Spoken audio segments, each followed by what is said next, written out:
আমাদের শরীরে দেবী দেবতা প্রবেশ করে অক্সিজেন।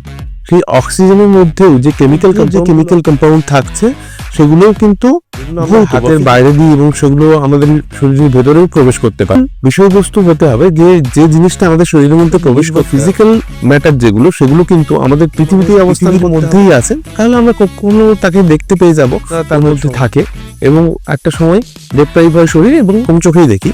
তাহলে তাদের এক সময় জন্ম হবে, তাদের এক সময় বার্ধক্য আসবে। তাদের 4-5 হাজার বছর ধরে আমাদের যে দেবী দেবতার যে আইডলের আমরা পুজো করি, কিন্তু আমরা সেই একই বয়সটা না। তাহলে এটা আমরা বলতেই পারি আর যাই হোক এসে পৃথিবীর মধ্যে পড়ছে এবং পৃথিবীর বায়ুমণ্ডলকে ভেদ করার ফলে আমরা আমাদের পিরিয়ডিক টেবিল বা পরের সারণীতে দেখতে পাই না।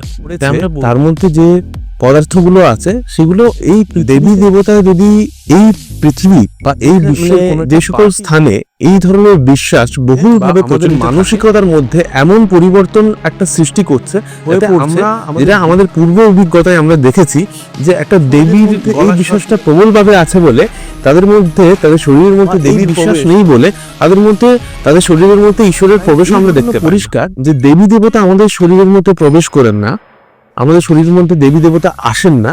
যে ঘটনাটা